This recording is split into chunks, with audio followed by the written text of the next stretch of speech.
Ici, je m'adresse à tout le peuple congolais et surtout le peuple du Nord Kivu, s'il vous plaît.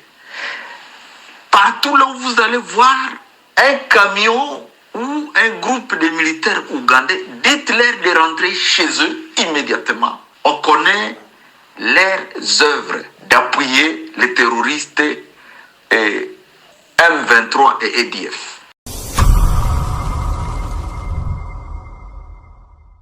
Merci de nous regarder de partout à République démocratique du Congo et de partout dans le monde. Merci de votre fidélité à notre chaîne de télévision Léo Jo Léo. Nous sommes le 30 juin 2024. À ce jour, nous invitons en exclusivité Jean-Marie Vianney Mupenda.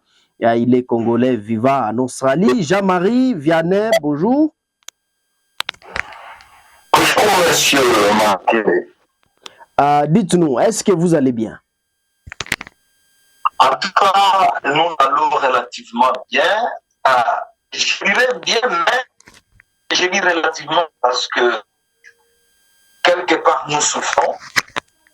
Nous souffrons parce que nous venons d'apprendre que les terroristes au niveau de Beni sont en train d'avancer même vers Lubero, en train d'égorger les gens.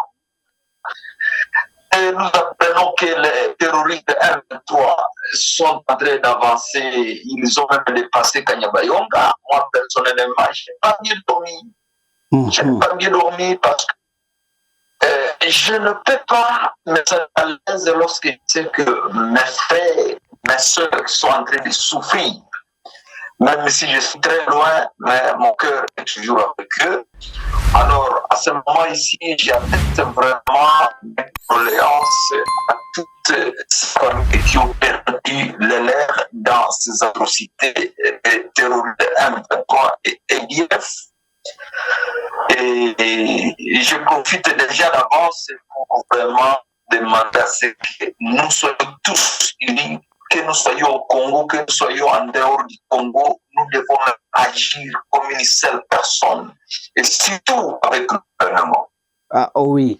Jean-Marie Vianney Mupenda, vous êtes en Australie, justement, ça fait longtemps, et votre cœur, vos passés tournent toujours à votre pays natal. Et alors, vous, comment vous analysez l'avancée spectaculaire des terroristes M23, donc du côté de Rutshuru, de Lubero, comme vous l'avez dit, ils ont dépassé Kanyabayonga, voilà, ils sont à Kirumba. Donc, l'avancée des terroristes du M23, mais également, comment vous analysez l'avancée des ADF qui ont quitté la ville de Beni, le territoire de Beni, et voilà, ils sont à territoire de Lubero. Et la ville de Butembo est asphyxiée, justement. Oui, j'ai le temps que je peux utiliser ce truc en anglais. I struggle to understand. C'est-à-dire, je souffre, je n'arrive pas à comprendre. Pourquoi ça? Qu'est-ce que je n'arrive pas à comprendre? Nous avons une armée nationale. Et chercher l'appui d'une autre armée nationale, l'armée ougandaise, qui est présente à Beni depuis plus de 2 ans. Et pourquoi les L3, si nous avons appris de l'armée ougandaise, pourquoi les M23 sont entrés à Bunagana alors que Bunagana se trouve vraiment à la frontière avec l'Ouganda? Si l'Ouganda nous aide vraiment, est-ce que les M23 pouvaient venir occuper Bunagana? La deuxième question, si l'armée ougandaise est présente sur le sol congolais, précisément à Beni, avec l'armée congolaise, pourquoi les massacres continuent et aujourd'hui ça devient encore plus grave? Ils sont en train d'avancer là où ils ne peuvent pas comme le Pérou et en Régime. Ils sont en train d'avancer à grande vitesse d'ailleurs. Donc, ils n'arrivent pas à comprendre Pourquoi? Alors, c'est ainsi que j'ai fait quand même, j'ai fait des recherches et j'ai trouvé des explications pertinentes, quelques explications pertinentes. Et en bref, cette coopération avec l'armée ougandaise, moi j'appelle ça une coopération hypocrite. Et cette coopération doit cesser. Voici les preuves. Est-ce que vous me permettez d'énumérer les preuves? Oui, vas-y, Jean-Marie. La première preuve qui est vraiment très étonnante, c'est que déjà, en 2018, il y a un organisme de droits de l'homme qu'on appelle Jewish World Watch, basé au Canada. Cet organisme s'était posé aussi des questions. Pourquoi les Nandes sont en train d'être égorgés, unis comme des animaux? Alors, oui, je vous écoute. Alors, ils ont tiré une conclusion. Je vais lire ça en anglais parce que je ne vais pas je ne vais pas mentir. Hein? Ouais. Une contradiction. Il dit ceci: there is mounting evidence to suggest Kabila, together with Museveni, wanted to win northeastern Congo from the Nande people, replacing these communities with Rwandans. Il dit ceci: nous avons des preuves exorbitantes qui montrent qu'il a avec Museveni, le président de l'Ouganda, et Paul Kagame, ils veulent chasser les Nandais du territoire du nord-est à les remplacer par des populations ou des communautés rwandaises. Bon, ça, c'est une première preuve, déjà en 2018. Maintenant, en 2020, dans un colloque organisé par le Sénat français, une journaliste répondant au jeu du Rwanda qui a visité le Congo pendant la guerre de AFD et qui a vu en personne comment les militaires de FPR est en train de massacrer les enfants. Alors, il a fait des recherches pour lutter contre la compréhension. Elle continue aussi sa recherche jusqu'à tard aux années, elle a fait sa recherche pendant un moment. Dans cette elle dit qu'elle ne peut pas faire son discours sans parler de l'exterminade. Et elle a signalé dans ce cours qu'en 2017, le président Joseph Kabila avait envoyé le général de Kazimbi au Nord-Kivu pour aller recruter davantage les terroristes ADF et les terroristes M23. Tout ça pour exterminer le peuple nandais. Et ça, si vous allez même à l'Internet, vous écrivez Afrique des Grands Lacs, 60 ans de stabilité, vous allez trouver cette déclaration qui a été déclarée dans un colloque organisé par le Sénat français. Bon, la preuve suivante. Nous avons une collaboration avec l'armée ougandaise et les troupes qui venaient contrôler à Beni étaient dirigées par Modi, le fils du président. Et d'ailleurs, tout le monde a vu à Syrie avec le président-major.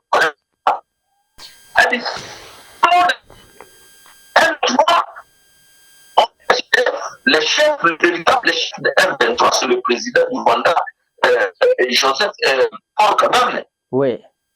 Mais le général dit Dans son tweet du 17 janvier 2022, à 3h54 minutes, il avait écrit ceci.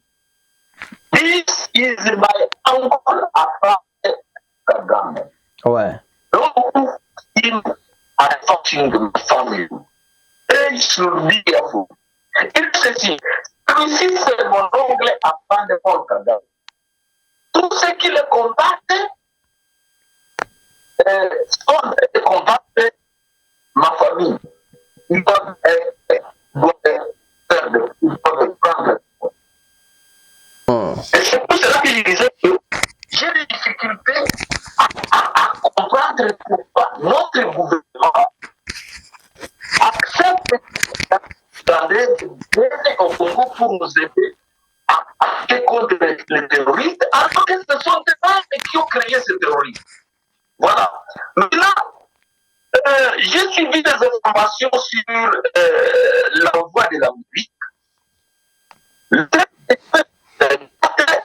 La voie de l'Amérique est la des Nations Unies qui accuse l'Ouganda de ce type de... Alors, les terroristes, ils peuvent être un colonel de l'armée ougandaise. Et c'est le général ici. Nous soutenons le M23. Est-ce que l'élément, le gouvernement congolais peut accepter qu'on puisse les aider à porter les terroristes sur les Congolais? Nous sommes en invitation du gouvernement congolais. Voilà. Maintenant, c'est notre dangereux. Pourquoi? Imaginez l'armée ougandaise soutienne. L'armée ougandaise est sur l'invitation du gouvernement congolais. Alors, si cette armée transporte les terroristes, par exemple, des stations militaires, on les retrouve, par exemple, on les retrouve à Lubero. Il y a le droit de les attaquer parce qu'ils sont sur l'invitation du gouvernement congolais. Qu'est-ce qui ne dit pas que c'est cette armée de Kampala qui est en train de transporter les terroristes en Brigitte avec massacrer les gens? Donc, voilà au moins, j'ai démontré pourquoi et comment il est impossible que l'armée ougandaise nous aide. Et d'ailleurs, maintenant, les personnes confirment que c'est l'armée ougandaise avec l'armée rwandaise qui sont en train d'aider les terroristes M23 à prendre le terrain. Pourquoi notre gouvernement continue à garder l'armée ougandaise sur le sol congolais? Donc, si nous voulons terminer, la première solution d'abord, c'est d'exiger le départ immédiat de l'armée ougandaise. Deuxièmement, tous les militaires de Joseph, le président Joseph à l'époque avait installé à l'Est, et nous devons nous assurer qu'ils ne sont pas. On met vraiment des nouveaux généraux qui sont nationalistes. Comme qui, par exemple? Oui. Troisièmement, moi je ne vois pas ce que fait l'État du siège. Il faut essayer le gouverneur, je suis des informations, sur ce que disent les politiciens. Si les politiciens disent de faire cesser le feu, il faut le cesser le feu. Le problème, s'ils ne veulent pas respecter. Mais j'étais très mal quand j'ai suivi les déclarations des gouverneurs militaires. On peut se mettre un gouverneur local, originaire du Nord Kivu et un gouverneur avec les Simozalendo. On nous met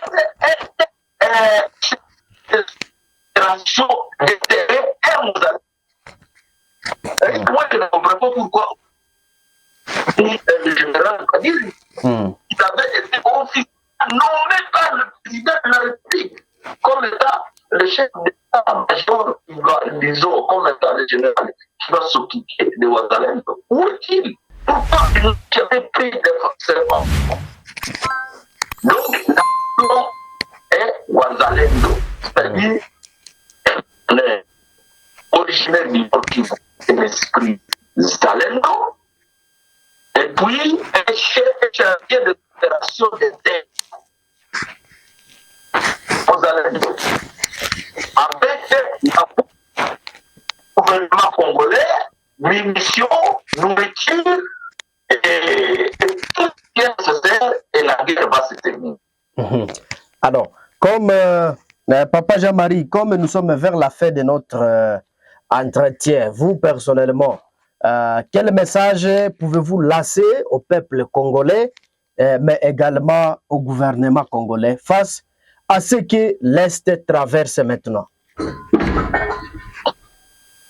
Oui, comme je viens de le dire d'abord, je m'adresse au président de la République, son Excellence M. Antoine Félix Tshisekedi, qui a récemment été voté par le peuple pour défendre le pays. Il puisse, avec tous ces généraux qui sont restés, qui viennent de montrer leur incapacité à défendre le pays, réhabiliter le général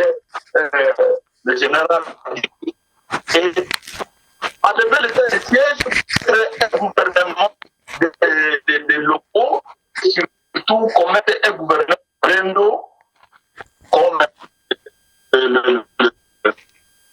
l'honorable Marikoucha, pour amener la nourriture au Matalendo. Ça est un très bon gouverneur du Nord. Il a un esprit Zalendo, il ne peut pas trahir. Et qu'on mette des généraux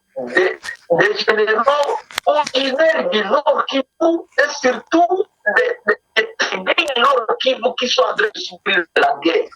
Qu'on ne nous amène pas déjà comme Chico, qui viennent. Les villes sont en train de tomber, les villages sont en train de tomber, ils sont là. Et les gens, les sur le pont pleurent, n'ont pas eu de munitions. C'est très grave. Oui. C'est vraiment des munitions. Oui. Oui, alors, mais aussi un message au peuple congolais face à l'agression. Qu'est-ce que le peuple congolais, en tout cas, doit faire à ce stade?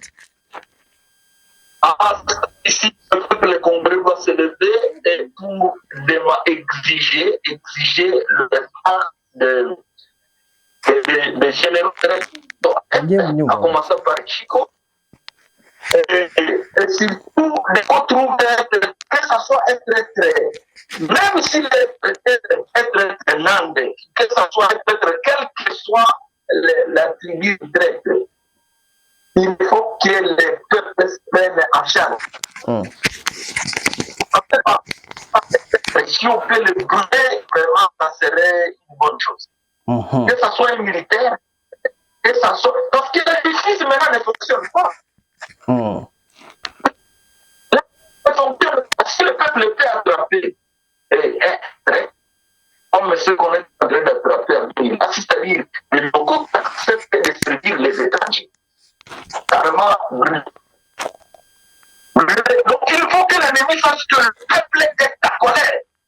Mais aussi il faut que le gouvernement comprenne que le peuple du Nord qui vous est à colère. Manifestez votre colère contre la prise de la Malonga et du village. Et surtout, le gouvernement ne fasse plus le secret. Oui, Papa Jean-Marie.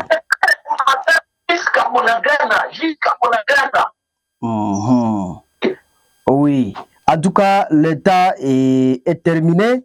Et Papa Jean-Marie, un mot de la fin avant de conclure peut-être notre émission, comme d'ailleurs nous venons de déborder.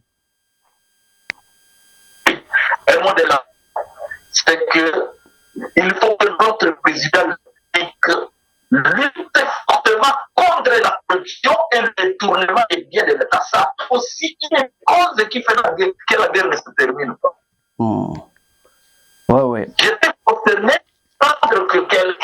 avait détourné le millions et millions de dollars. Aujourd'hui, il est président de l'Assemblée nationale. Voilà pourquoi la guerre ne se termine pas sans ça ne peut jamais se faire dans des pays qui se respectent. Oui. En tout cas, Jean-Marie Vianney Mupenda, vous êtes en Australie. Sincèrement, du fond du cœur, nous vous disons merci d'avoir accepté et surtout volontairement notre invitation sur la chaîne de Léon Joléo. Moi aussi qui vous remercie de m'avoir donné cette occasion d'exprimer ma pensée sur la libération de notre pays. Et je remercie aussi nos téléspectateurs, auditeurs qui vont prendre le pas ou qui ont eu le temps de suivre. Merci beaucoup. Donc, chers internautes, c'est ici où nous mettons fin à notre entretien avec Jean-Marie Vianney Mupenda, Congolais vivant en Australie. Si c'est la première fois de nous suivre, donc ne manquez pas de vous abonner, aimer et partager nos publications. Au revoir.